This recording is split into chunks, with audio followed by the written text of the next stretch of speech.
ನಮಸ್ತೆ ವೀಕ್ಷಕರೇ, ನಿಮ್ಮ ಲವ್ ಬ್ರೇಕಪ್ ಆಗಿದೆ ಅಥವಾ ನಿಮ್ಮ ನಂಬರ್ ಬ್ಲಾಕ್ ಹಾಕಿದ್ದಾರೆ, ನೀವು ಪ್ರೀತಿಸಿದವರು ದೂರ ಆಗಿದ್ದಾರೆ, ಎಷ್ಟು ಕರೆದ್ರೂ ಬರ್ತಾ ಇಲ್ಲ ಅಂದರೆ ಈ ತಂತ್ರ ಮಾಡಿ. ವೀಕ್ಷಕರೇ, ಒಂದು ಬಿಳಿ ಹಾಳೆ ಮೇಲೆ ವಿಡಿಯೋದಲ್ಲಿ ಕಾಣಿಸ್ತಾ ಇದೆ ಈ ವಶೀಕರಣದ ಯಂತ್ರವನ್ನು ನೀವು ಒಂದು ಬಿಳಿ ಹಾಳೆಯಲ್ಲಿ ಅವ್ರನ್ನ ನೆನೆಸ್ಕೊಂಡು ಬರೀಬೇಕಾಗ್ತದೆ. ನಾನು ಯಾವ ರೀತಿಯಲ್ಲಿ ಬರೆದಿದ್ದೇನೆ ಆ ರೀತಿಯಲ್ಲಿ ಬರೆದು ಮಧ್ಯದಲ್ಲಿ ಹೆಸರು ಅಂತ ಇದೆ ನೋಡಿ, ಅದರಲ್ಲಿ ಯಾರು ದೂರ ಆಗಿದ್ದಾರೆ, ಯಾರು ಬರಬೇಕೋ ಅವರ ಹೆಸರನ್ನು ಬರೀರಿ.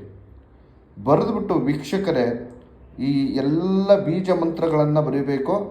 ಬರೆದು ಸಂಪೂರ್ಣವಾಗಿ ನಿಮ್ಮ ಹತ್ರ ಇಟ್ಕೊಳ್ಳಿ. ಯಾರು ದೂರ ಆಗಿದ್ರೋ, ಯಾರು ಬಿಟ್ಟು ಹೋಗಿದ್ರೋ ಅವರಾಗೆ ನಿಮ್ಮ ಹತ್ರ ಬರ್ತಾರೆ, ನೀವು ಹೇಳ್ದಂಗೆ ಕೇಳ್ತಾರೆ. ಯಾರು ನಂಬರ್ ಬ್ಲಾಕಿಗೆ ಹಾಕಿದ್ರೋ ಅವರೇ ಸೇರ್ತಾರೆ.